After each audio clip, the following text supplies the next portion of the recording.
నమస్తే, నేను Shalini. Welcome to special drive. Revanth సర్కార్ పై తనదైన శైలిలో సెటైర్లు సంధించారు BRS deputy floor leader Harish Rao. తెలంగాణలో ఇప్పుడు థియేటర్ల కంటే సచివాలయంలోనే ఒక పెద్ద సస్పెన్స్ థ్రిల్లర్ సినిమా నడుస్తుందన్నారు. రాష్ట్రంలో అసలు ప్రభుత్వం ఉందా, ఉంటే ఎవరి కంట్రోల్లో ఉందనే అనుమానం ప్రతి ఒక్కరికి కలుగుతుందన్నారు హరీష్ రావు.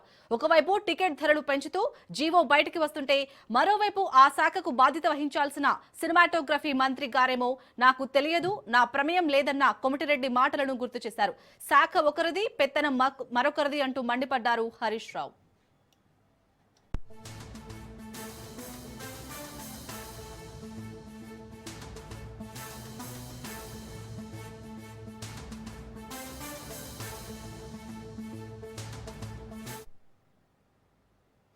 అసలు మీరు నడుపుతున్నది సర్కారా లేక సర్కస్ కంపెనీనా అని సీఎం రేవంత్ రెడ్డిని నిలదీశారు హరీష్ రావు. టికెట్ల పెంపు విషయంలో హైకోర్టు మొట్టికాయలు వేసిన ప్రభుత్వ తీరు మారకపోవడం శోచనీయమని ఆయన విమర్శించారు. అసలు సినిమా రంగాన్ని ఒక పరిశ్రమగా చూస్తున్నారా లేదా రాజకీయ కక్షలు తీర్చుకునే అడ్డాగా మార్చుకున్నారా అంటూ రేవంత్ ని ప్రశ్నించారు హరీష్ రావు.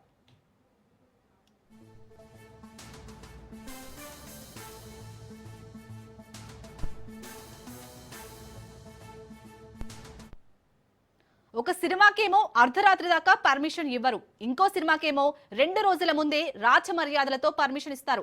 వచ్చేది కేసీఆర్ ప్రభుత్వమే అన్నందుకు ఒక హీరో సినిమాపై కక్ష కడతారు. మీ పేరు మర్చిపోయినందుకు ఇంకో హీరోని జైలుకు పంపిస్తారు. ఇప్పుడు మీకు నచ్చినోళ్ళైతే 600 రూపాయల టికెట్ రేటుకి పర్మిషన్ ఇస్తారా అని మండిపడ్డారు హరీష్ రావు. వారానికి వారం రోజులు రేట్లు పెంచుకోవచ్చని రెడ్ కార్పెట్ వేస్తారా అంటూ ఆయన నిలదీశారు.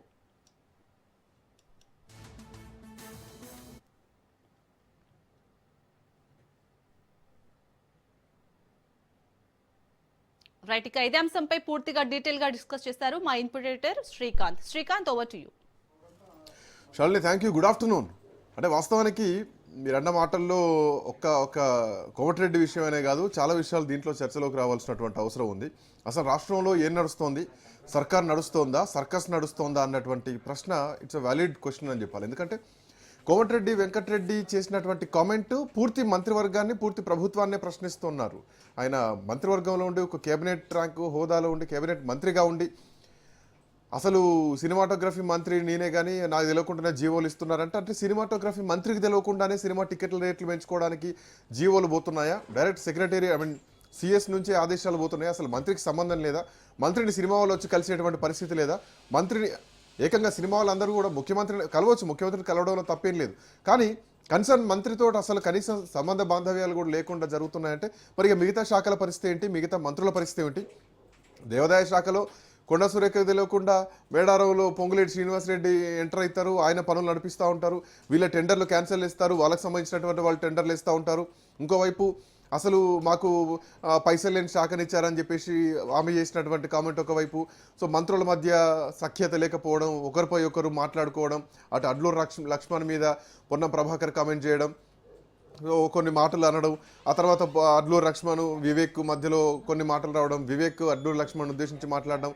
సో ఇదంతా కూడా రకరకాలుగా నడుస్తూ ఉంటే మళ్ళీ లేటెస్ట్గా కోమటిరెడ్డి వెంకటరెడ్డి మీద వస్తున్నటువంటి ఆరోపణలు, అంతకుముందు ఇంకొక మంత్రి మీద వస్తున్నటువంటి ఆరోపణలు, ఇట్లా రకరకాల ఆరోపణలు వస్తున్నాయి. సో అసలు ప్రభుత్వంలో ఏం జరుగుతుందో అర్థం కావట్లేదు. ఇటు మంత్రుల మీద వస్తున్నటువంటి ఆరోపణలకు అసలు ఏం సమాధానం చెప్పలేనటువంటి పరిస్థితులు ఉన్నారు. ఒక టిపికల్ సిచ్యువేషన్ మాత్రం రాష్ట్ర ప్రభుత్వంలో నడుస్తోంది. ఇట్లాంటిది చాలా రేర్ అనే చెప్పాలి. అది ఏం జరుగుతోంది, ఎవరి చేతుల్లో రిమోట్ ఉంది, ఎవరు కంట్రోల్ చేస్తున్నారు అన్న క్వశ్చన్ కనిపిస్తోంది.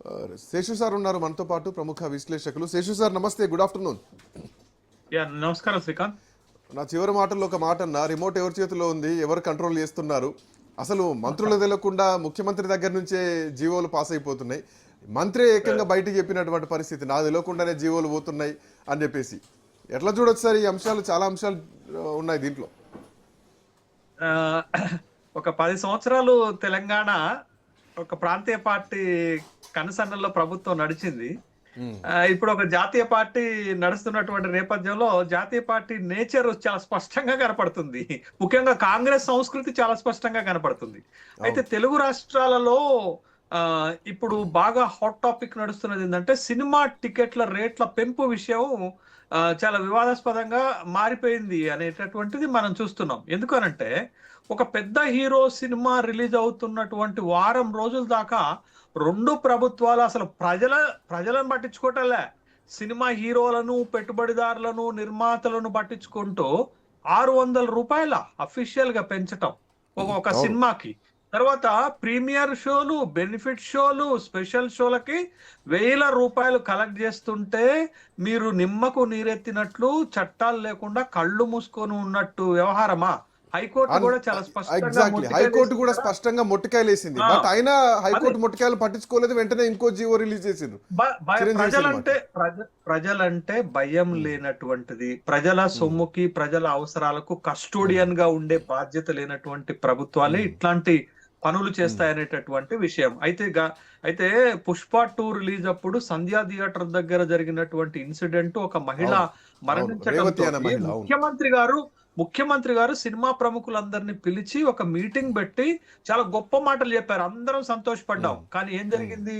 ఏం చెప్పాడంటే, ఇక ప్రీమియం షోలకు అనుమతి ఇవ్వము, టికెట్ల రేట్లు పెంచే ఉద్దేశమే లేదు, నేనున్నంత కాలం ఇది జరగదు అని కరాఖండిగా చెప్పిండు. కానీ తన మాటను నిలబెట్టుకోకుండా మళ్ళా పెద్ద హీరోల సినిమాలు రిలీజ్ కాగానే తెలంగాణలోను అటు ఆంధ్రప్రదేశ్ లోను ఇబ్బడి ముబ్బడిగా టికెట్లు రేట్లు పెంచుకోవటం, ఇక్కడ కూడా పక్షపాతంగా పెంచుకోవటం, ఇది ఒక అంశం. అయితే అసలు సినిమాటోగ్రఫీ మంత్రికి తెలవకుండా టికెట్ రేట్లు పెరగటం ఇంకొక వింతైనటువంటి విషయం. ఇవాళ ఇంకొక పాయింట్ యాడ్ చేస్తాను. సినిమాటోగ్రఫీ మంత్రికి తెలియకుండా, సినిమాటోగ్రఫీ మంత్రి లేకుండా జూబ్లీహిల్స్ ఎన్నికల టైంలో సినిమా కార్మికులతోనే ఒక సభ పెడతారు ముఖ్యమంత్రి. నేను అదే మాట చెప్తాను. ఒక పక్క సినిమాటోగ్రఫీ మంత్రికి తెలవకుండా తన పేషి నుంచి జీవోలు వెళ్తాయి, టికెట్లు పెంచుకోవటానికి అనుమతులు వెళ్తాయి. రెండో పక్క ఏంటి అనంటే, గతంలో ప్రభుత్వం ఇచ్చినటువంటి హామీలను నెరవేర్చరు. మూడోది ఏంటి అనంటే, జూబ్లీ హిల్స్ ఉప ఎన్నిక సందర్భంగా కృష్ణానగర్ లో మీటింగ్ పెట్టి ఈ ఈ ఈ టికెట్ రేట్ల పెంపుపై వచ్చినటువంటి 30% ఆదాయాన్ని సినిమా కార్మికుల సంక్షేమం కోసం ఖర్చు పెడతామన్నారు కదా. మరి ఈ జూబ్లీ హిల్స్ ఉప ఎన్నిక తర్వాత అఖండ 2 సినిమా రిలీజ్ అయింది, దానికి కోట్ల రూపాయలు వసూలైనవి, టికెట్లు పెంచుకోవడానికి మీరు అనుమతి ఇచ్చారు. మరి వచ్చినటువంటి దాంట్లో 30% సినిమా కార్మికులకు ఖర్చు పెడతామన్నారు కదా. మరి దాని సంగతి ఏంటది? ఎన్ని డబ్బులు వచ్చినాయి, ఎంత ఖర్చు పెట్టబోతున్నారు అనేది ప్రజలకు చెప్పారా? చెప్పలేదు. ఇది ఒక పాయింట్.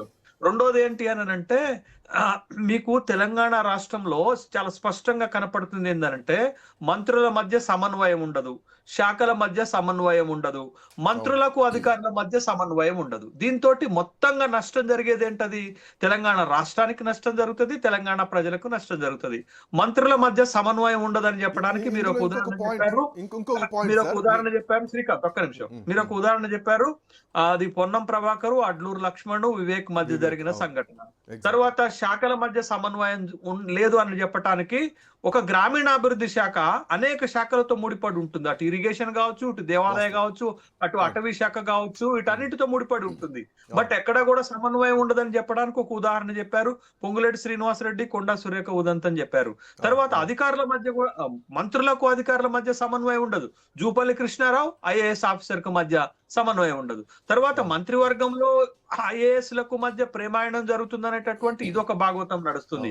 ఇవంతా కూడా మనకి ఏం కనపడుతుందంటే, ఇక్కడ ఏమి నడుస్తుంది? సర్కస్ నడుస్తుందా, సర్కార్ నడిపిస్తున్నారా అనేటటువంటి ఒక అభిప్రాయం కలుగుతున్నటువంటి నేపథ్యంలో అసలు మంత్రివర్గాన్ని కనుక చూస్తే ఇంకా విచిత్రం అనిపిస్తుంది శ్రీకాంత్. ఎందుకంటే కీలకమైనటువంటి మంత్రిత్వ శాఖలకు మంత్రే ఉండడు, హోంశాఖకు మంత్రి ఉండడు, విద్యాశాఖకు మంత్రి ఉండదు, పురపాలక శాఖకు మంత్రి ఉండరు. అంటే ముఖ్యమంత్రి గారు తన మంత్రివర్గంలో సమర్థులు లేరని భావిస్తున్నారా? గెలిచినటువంటి ఎమ్మెల్యేల్లో, కాంగ్రెస్ పార్టీ ఎమ్మెల్యేల్లో ఈ మంత్రి పదవులు చేపట్టడానికి సమర్థులు లేరని భావిస్తున్నారా? లేకపోతే ఇంత కీలకమైనటువంటి శాఖలను తన దగ్గరే పెట్టుకొని తనకు కావలసినటువంటి పనులన్నీ చేయించుకోవటానికి ప్రయత్నం చేస్తున్నారా అనేటటువంటిది అభిప్రాయాలు, అపోహలు ప్రజల నుంచి కలుగుతున్నాయి కదా. మంత్రుల్లో ఒక అసహనం వచ్చిందా ముఖ్యమంత్రి మీద అనడానికి నా దగ్గర కొన్ని ఉదాహరణలు. నాయన్ రాజేందర్ నియోజకవర్గంలో భద్రకాళి అమ్మవారి టెంపుల్ ఉంటే, ఆ అమ్మవారి టెంపుల్లో కమిటీ మెంబర్లను నాయనికి తెలియకుండా, నాయన వర్గీయులకు కాకుండా కొండ వర్గీయులకు వేసుకున్నారు. అక్కడ బంగారు బోనం పెడతామని చెప్పేసి ఒక సర్క్యులర్ జారీ చేస్తారు. అదొక ఇష్యూ అయింది. అండ్ కొండ కుటుంబం వర్సెస్ కాంగ్రెస్ పార్టీ లాంటి వ్యవహారం వరంగల్ జిల్లాలో నడుస్తుంది. కరీంనగర్ విషయానికి వస్తే ఇందాక మనం మాట్లాడుకున్నటువంటి ఆ ముగ్గురు విషయం. ఇక మహబూబ్ నగర్ ముఖ్యమంత్రి జిల్లాకు వస్తే ఎన్నో శ్రీనివాసరెడ్డి మాట అంటారు, మాకు ₹1,00,000 కూడా నిధులు లేనటువంటి పరిస్థితి, పెళ్లిళ్లకు సావులకు అటెండ్ అవుతుంది తప్ప అసలు మేము పెద్దగా ఏం పెద్ద పని చేయలేకపోతున్నాం అన్నటువంటి కామెంట్ ఒకవైపు. ఇట్లా రకరకాల కామెంట్లు వస్తున్నాయి. మంత్రులకు ప్రియారిటీ లేదా? కొండ సురేఖ ఇంటికి రాత్రి ఎస్ఓటి పోలీసులు పోతారు. సో ఎవరినో పట్టుకుందాం అని చెప్పేసి సుమంత్ అనేటువంటి వ్యక్తి కోసం పోతారు, ఓఎస్డీ కోసం. సో ఆ ఎపిసోడు పెద్ద సినిమా అయిపోయింది, ఆ ఎపిసోడ్ మొత్తం కూడా. ఆ తర్వాత అంటే ప్రయారిటీ మంత్రులకు లేదా తెలంగాణ రాష్ట్రంలో? గతంలో ఎందుకు ఈ మాట తీయాల్సి వస్తుందంటే జగన్మోహన్ రెడ్డిని ప్రభాస్ కానీ, ఆర్ నారాయణమూర్తి కానీ, చిరంజీవి కానీ, రాజమౌళి కానీ, మహేష్ బాబు కానీ ఈ సినిమా పెద్దలంతా వెళ్ళి కలిసినప్పుడు పేరు నాని క్రియాశీలక పాత్ర పోషించారు, ఆయన ఉన్నారు. మరి అదే ముఖ్యమంత్రి దగ్గరికి సినిమా వాళ్ళు వస్తే ఎందుకు కోమటిరెడ్డి ప్రాధాన్యత అక్కడ ఉండట్లేదు? సో మంత్రుల ప్రయారిటీ తగ్గుతోందా? వీళ్లకు పాత కొత్త అన్నటువంటి సిద్ధాంతం ఏమైనా వచ్చిందా? సో పాత క్లాషెస్ ఏమైనా ఉన్నాయా? పీసీసీని కొనుక్కున్నారు, 50 కోట్లు ఎంతో పెట్టి కొనుక్కొచ్చుకున్నారని ఎయిర్పోర్ట్లో ఆ రోజు దేనా కోమటిరెడ్డి మాట్లాడినటువంటి మాటలు ఇంకా ఆ చెవుల్లో తిరుగుతున్నాయి అనుకోవచ్చా? ఎట్లా చూడొచ్చు ఈ యొక్క ఎపిసోడ్ని? ఖచ్చితంగా రాజకీయాలలో ముఖ్యంగా కాంగ్రెస్ పార్టీ లాంటి సుదీర్ఘమైనటువంటి అనుభవం ఉన్నటువంటి పార్టీలో ఇట్లాంటివి సర్వసాధారణంగా జరుగుతున్నటువంటి అంశాలే. ప్రజలు కూడా వాళ్ళ రాజకీయాలతోటి కాంప్రమైజ్ అయినట్టుగానే మనకు కనపడుతుంది. కానీ ఇంకొక కీలకమైన పాయింట్ యాడ్ చేస్తాను శ్రీకాంత్. అనిరుద్ రెడ్డి, జడ్చర్ల ఎమ్మెల్యే అనిరుద్ రెడ్డి ఒక మాట చెప్పారు. ఏం చెప్పారు అంటే, తెలంగాణలో కూడా ఆంధ్రప్రదేశ్ కు సంబంధించినటువంటి వాళ్ళ పనులు పూర్తవుతున్నాయి, ఆంధ్ర కాంట్రాక్టర్లకు ఇక్కడ బాగా ప్రాధాన్యత దొరుకుతుంది, తర్వాత ఆంధ్ర సినిమాలకు కూడా ఇక్కడ ప్రాధాన్యత దొరుకుతుంది అనేటటువంటి విషయాన్ని మనం గమనిస్తున్నాం కదా. ఇప్పుడు ఇరిగేషన్ కాంట్రాక్టుల విషయంలో, సినిమాల విషయంలో, తర్వాత ఇక్కడ పనులు అయ్యేటటువంటి విషయంలో ఇంకా ఆంధ్ర ఫ్లేవర్ పోలేదు. అది మనకి కేసీఆర్ ఉన్నప్పుడు ఈ రకమైనటువంటి ఆరోపణలు 1-2 సందర్భాలు వచ్చినప్పుడు కూడా రేవంత్ రెడ్డి వచ్చిన తర్వాత తరచూ ఈ అభిప్రాయాలకు చాలా బలం చేకూరుతుంది.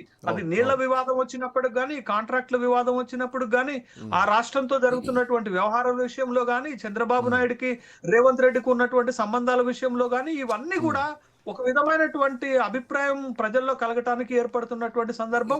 అనిరుద్ రెడ్డి చెప్పినటువంటి మాటలను మనం చూడాల్సినటువంటి అవసరం ఉంటుంది. అదే ఏంటి, ఓ సినిమా హీరో ముఖ్యమంత్రి పేరు మర్చిపోయిందని, ఓ సినిమా హీరో ముఖ్యమంత్రికి థ్యాంక్స్ చెప్పలేదని, తర్వాత ముఖ్యమంత్రి గారితో సినిమా హీరోల సమావేశం జరిగినప్పుడు మంత్రివర్గానికి సంబంధించిన ఆ శాఖకు సంబంధించినటువంటి వాళ్ళు ఉండరు, ఆ సినిమాలకు సంబంధించినటువంటి నిర్ణయాలు జరుగుతున్నప్పుడు మంత్రి ప్రమేయం ఉండదు, తర్వాత సినిమా కార్మికులకు హామీలు ఇచ్చేటప్పుడు మంత్రి ప్రమేయం ఉండదు. అంటే మంత్రుల ప్రమేయం లేకుండా ముఖ్యమంత్రి అన్ని చక్కబెడుతున్నాడా? బట్ కాంగ్రెస్ లాంటి పార్టీలో ఇది సాధ్యమవుతుందా? ఒక ప్రాంతీయ పార్టీలో అది సాధ్యమవుతుందేమో కానీ ఒక ప్రాంతీయ పార్టీలో సాధ్యమవుతుందా అంటే తెలంగాణలో కాంగ్రెస్ పరిస్థితుంటే అట్లనే అనిపిస్తుంది నాకైతే. ఎందుకంటే బట్ కాంగ్రెస్ ముఖ్యమంత్రికి అంత ఫ్రీడమ్ ఉండదు, బట్ అధిష్టానం డైరెక్షన్స్ ఉంటాయి. కానీ ఇక్కడికి వచ్చేసరికి రేవంత్ రెడ్డి చేస్తున్నటువంటి ఇంకొక పాయింట్, కాంగ్రెస్ ముఖ్యమంత్రికి అంత ఫ్రీడమ్ ఉండదు ఎప్పుడు అంటే కాంగ్రెస్ పార్టీ దేశంలో అధికారంలో ఉన్నప్పుడు. సో ఇప్పుడు దేశంలో అధికారంలో లేదు, రానున్న ఎన్నికలు ఉన్నాయి, ఆ ఎన్నికలకు నిధుల సమకూర్చడాలా, బీహార్ ఎన్నికల, లేకపోతే తమిళనాడు ఎన్నికల, కేరళ ఎన్నికల.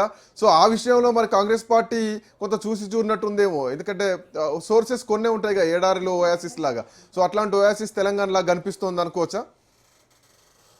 ఆ అభిప్రాయాలు కూడా ఉన్నవి. ఇప్పుడు ప్రధానంగా బీఆర్ఎస్ పార్టీ నుంచి వెనువస్తున్నటువంటి విమర్శ అదే కదా.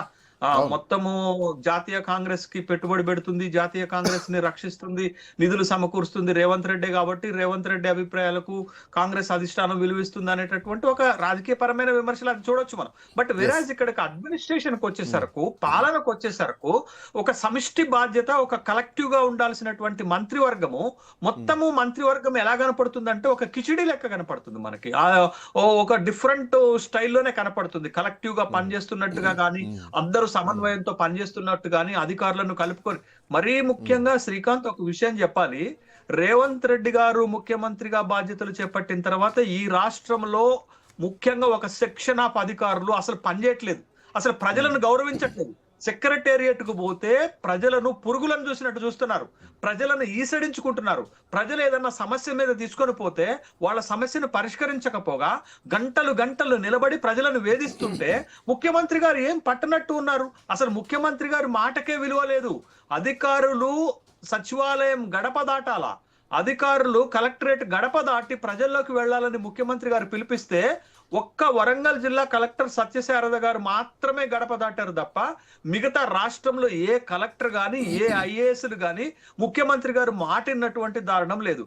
మరీ ముఖ్యంగా ఒకప్పుడు ఒక మాట శ్రీకాంత్, ఇక్కడ ఒక మాట మర్చిపోతాను నేను, మీకు ఒక మాట చెప్తాను.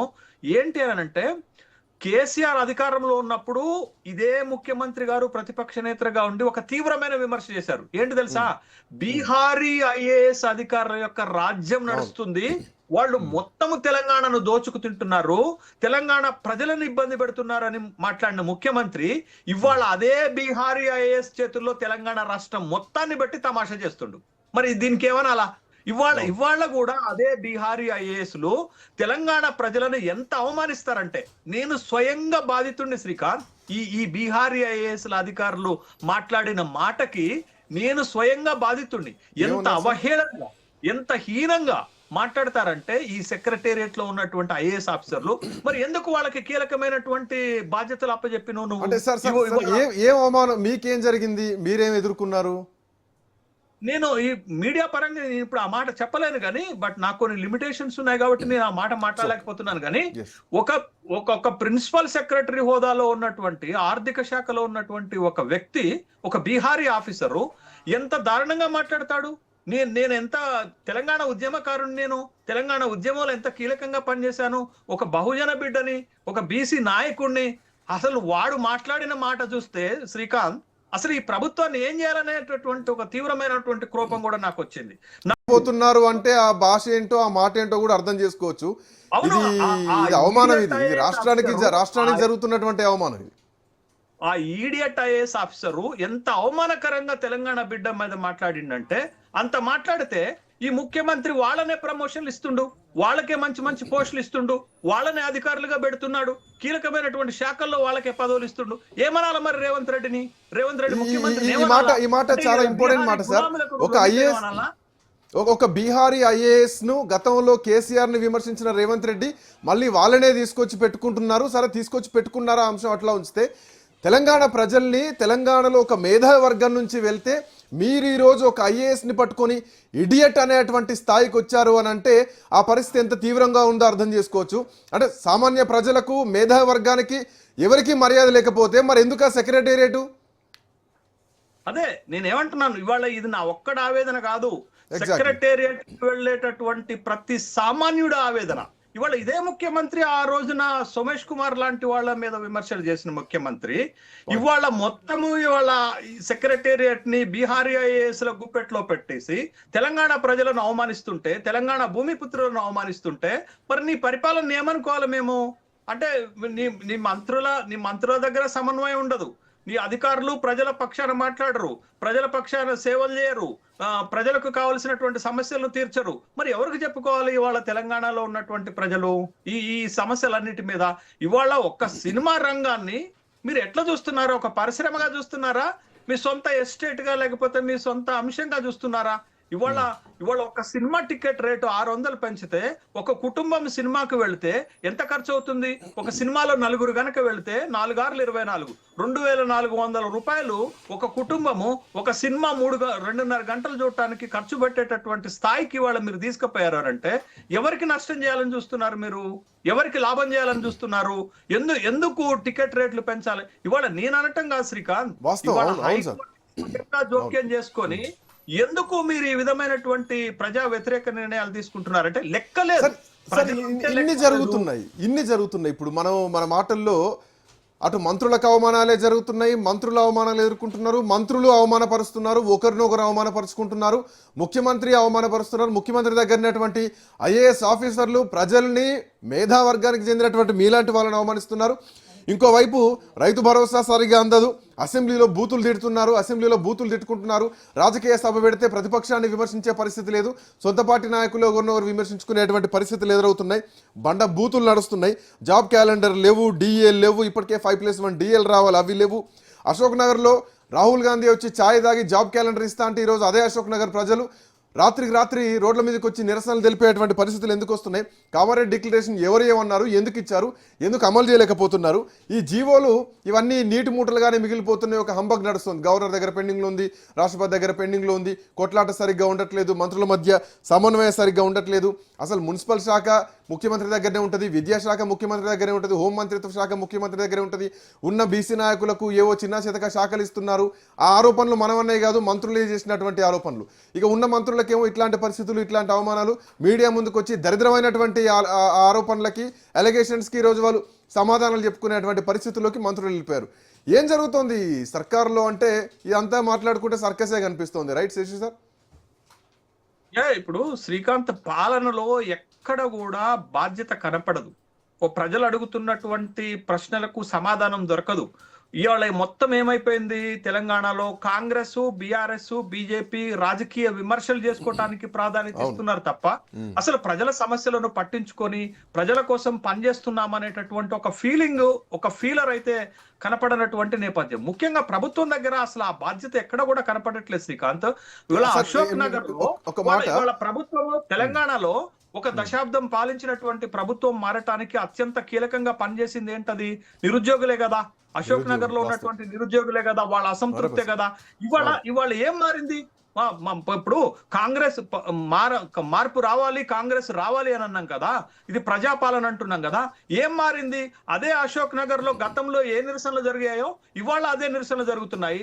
పెనం మించి పొయ్యిలో పడ్డట్టు గతంలో కంటే ఇప్పుడు నిర్బంధం ఎక్కువైపోయింది విద్యార్థుల పైన. విద్యార్థుల పట్ల పోలీసులు ఎంత అమర్యాదగా ప్రవర్తించారనే విషయాన్ని గత 2 రోజుల క్రితం అశోక్ నగర్ లో మనం చూసాం కదా. ఎంత నిర్బంధం చేస్తున్నారు. హాస్టల్స్ నుంచి పిల్లలు రోడ్డు మీదకి తినటానికి కూడా కాలు పెట్టినటువంటి నిర్బంధాన్ని వాళ్ళు ఎదుర్కొంటున్నారు. వస్తేనేమో విచక్షణ రహితంగా అరెస్టులు చేసి పోలీస్ స్టేషన్లకు తరలిస్తున్నారు. ఇష్టం వచ్చినటువంటి మాటలు మాట్లాడుతున్నారు. ఇదేనా మన ప్రభుత్వానికి బాధ్యత లేదా? ఉద్యోగాలు ఎందుకు ఇవ్వట్లేదు, ఎందుకు జాబ్ నోటిఫికేషన్స్ ఇవ్వట్లేదని హక్కు పిల్లలకు అడిగే హక్కు పిల్లలకు ఉంటే సమాధానం చెప్పేటటువంటి బాధ్యత ప్రభుత్వానికి లేదా? ఇవాళ మీరు అన్నటువంటి కామారెడ్డి డిక్లరేషన్ ఎక్కడ అమలు చేశారు? కామారెడ్డి డిక్లరేషన్ ఉన్నటువంటి ఒక్క హామీ కూడా అమలు చేశారా? చేయలేదు.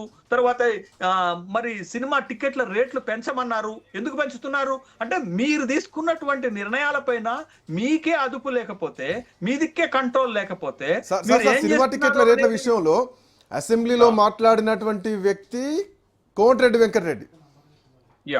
ఆయన మాట మీదనే ఉన్నారనుకోవాలి, ఎందుకంటే ఆయన పెంచట్లేదు. బట్ ఆయన మంత్రిత్వ శాఖ ఆయన చేతిలో లేదు.